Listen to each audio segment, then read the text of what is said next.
అసలు గురుతత్వాన్ని శిష్యుడు ఏ విధంగా అర్థం చేసుకోవాలి? గురుతత్వం అనే ఆ పదం చాలా చక్కగా మీరు ప్రయోగించారు.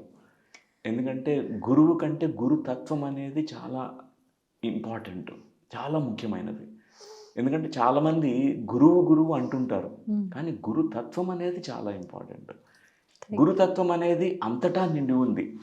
విశ్వమంతా నిండి ఉంది. అంటే ప్రతి ఒక్కటి గురువైపోతుందప్పుడు. హ్మ్. గురుతత్వంలో అన్ని గురువులే, అంతా గురువే. ఈ విశ్వమంతా మన గురువైపోతుంది. అంటే ఆకాశము గురువే, పంచమహాభూతాలు గురువే అవుతుంది. అలా అని ఇక్కడున్న శరీర ధారణలో ఉంటూ, శరీరంలో ఉంటూ దేహాన్ని ధరించినటువంటి ఆత్మజ్ఞానం, బ్రహ్మజ్ఞానం సిద్ధించుకున్న గురువులు కూడా ఉన్నారు. వారు కూడా గురువులే. అలా మన రిలేషన్‌షిప్స్‌లో ఉన్న కొంతమంది కఠినమైన వ్యక్తులు కూడా మనకు గురువులు అవుతారు. అదే గురుతత్వం అంటే. ఆహా! ఇప్పుడు భార్య, భర్త ఉంటారు. వారెప్పుడు కొట్టుకుంటూ ఉంటారనుకోండి.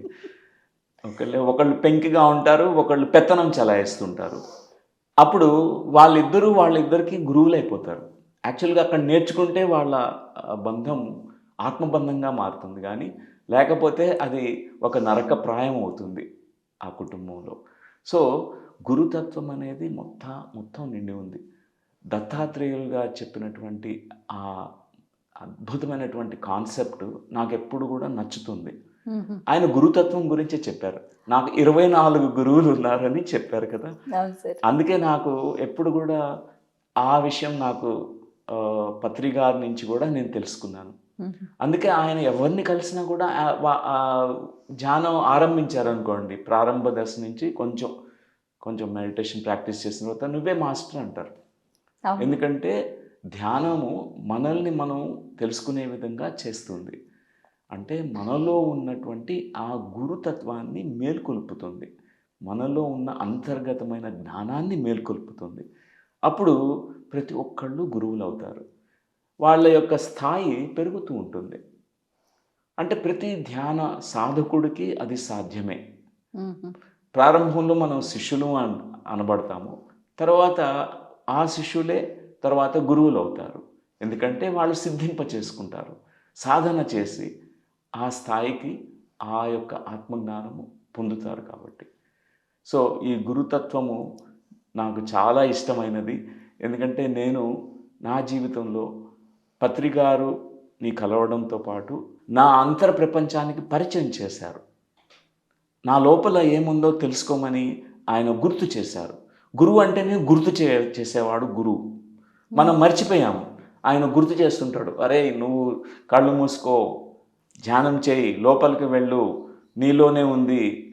అదే ఆహ్, అందరికీ ఇదే ఒక పెద్ద డౌట్. అంటే సామాన్యమైన ప్రజలకు అంతా నీలోనే ఉంది, ఆనందం నీలోనే ఉంది, దుఃఖం నీలోనే ఉంది. అందులోకి తొంగి చూడు అంటే ఎలా చూడాలి? ఎలా చూడాలి?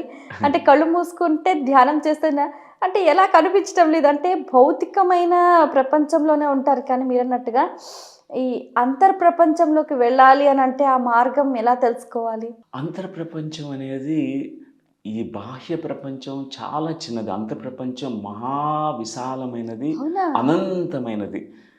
మనం మౌనంలోకి వెళ్ళాలి మొదట. ధ్యాన సాధనలో ఫస్ట్ మౌనమే.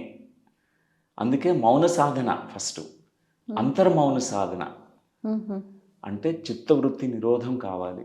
అందుకే సులభమైనటువంటి మార్గాన్ని పత్రి గారు, బ్రహ్మర్షి పితామహ పత్రిజీ అందరికీ అందించారు. శ్వాస మీద ధ్యాస. సో, నాకు ఫస్ట్ అది కుదరలేదండి. హ్మ్. నేను ఏమని చెప్పాలంటే, నాకసలకి వదిలేద్దాం ధ్యానం అని కూడా అనుకున్నాను ఒక సమయంలో. పత్రి గారు నాకు 3 గంటలు ధ్యానం చేయమని చెప్పారు. ఆహా! ఆ తర్వాతే చేసిన తర్వాతే వచ్చి నాతో మాట్లాడు అన్నారు. సో, 3 గంటలు నాకు వీలు కాలేదు. హుహు. ఫస్టు చాలా ఇబ్బంది పడ్డారు. కానీ ఆయన కలవాలని చెప్పి ఏదో అలా కూర్చునేవాడిని. సో, ఫస్టు ఆ మౌన స్థితి రాలేదు. ఒక 30 రోజులు పిచ్చివాడినయిపోతాను అన్న అది గూడా నాకు భయం కలిగింది. ఎందుకంటే అన్ని ఆలోచనలు వచ్చేసాయి నాకు మనసులో. ఆహా! కానీ ఆ 30 రోజుల తర్వాత స్లోగా తక్కినాయి ఆలోచనలు. 40 డేస్‌కి మండలంలో చక్కగా అంత క్లీన్ సెట్ బౌల్డ్ అయిపోయింది. అనమాట. మొత్తం ఎళ్ళిపోయింది. మొత్తం ఆలోచనలు ఎళ్ళిపోయాయి. నాకు అసలు మౌన స్థితి అంటే ఏంటో నాకు అప్పుడు అర్థమైంది. ఆ అంతర్మౌన స్థితిలో హాయిగా అలా కూర్చోవడం. అప్పుడు నేను లోపల అంతర్దర్శనాలు జరిగాయి. లోపలికి వెళ్ళగలిగాను. ఏమేం దర్శించారు? నన్ను నేను దర్శించుకున్నా. ఎవడు ఈ అన్నిటిని గమనిస్తున్నాడో వాడిని గమనించాను నేను. హుహు. నాలో ఉన్న జీవుడుగా ఉన్న ఆత్మ, పరమాత్మ తత్వం ఏదైతే ఉందో, అతనితో నాకు చక్కగా కనెక్షన్ ఏర్పడింది. లేకపోతే ఈ మనసుతో అంతమందు బంధం ఉండేది. ఈ మనసే నేను అనుకున్నాను. అంటే మనసులో వచ్చే ఆలోచనలే నేను అనుకున్నా. నాకు కలిగే భావావేశాలే నేను అనుకున్నా. నాకున్న అహంకారము, నాకున్న ప్రవర్తనలు, నాకున్న ఇవన్నీ ఏదైతే ఉన్నాయో బాహ్యంగా అయినటువంటి నేను, అదే నేను అనుకున్నా. కానీ అంతరంలోకి వెళ్ళిన తర్వాత ఫస్ట్ నాలో ఉన్న వెలుగుని నేను చూసుకున్నా. హుహు. ఒక అనంతమైనటువంటి వెలుగు.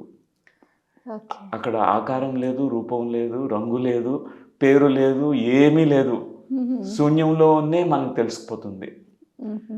అంటే ఆ వెలుగులో నుంచే మనకి ఎన్నో స్ఫురణకు వస్తుంటాయి. అంటే నేను ఈ శరీరంలో ఉన్నాను, కానీ ఈ శరీరం దాటి మొత్తం అంతా వ్యాపించి ఉన్నాను. సర్వవ్యాపకమైనటువంటి ఆత్మను నేను. తర్వాత అన్నీ తెలిసిపోతుంటాయి కదా! మన లోపల ఒక పెద్ద కంప్యూటర్ సర్వర్ లాగా ఎలా ఉంటుందో కంప్యూటర్ సర్వరు అన్నిటికీ కనెక్షన్ ఉంటుంది. ఏ నాలెడ్జ్ అన్నా కంప్యూటర్లో మనం టైప్ చేస్తే అన్నీ మనం రిట్రీవ్ చేసుకోవచ్చు. అట్లానే ఇక్కడ లోపల మొత్తం సర్వజ్ఞానాలు మనలోనే ఉన్నాయి. సో అప్పుడు నాకు నా గత జన్మ జ్ఞాపకాలు కానీ హుహు. ఇవన్నీ కూడా స్ఫురణకు వచ్చాయి నాకు. హుహు. ఆ మెమరీస్ అన్నీ నాకు వచ్చాయి, కలిగాయి. ఎందుకంటే అన్నీ ఉన్నాయి, మనలోనే ఉన్నాయి.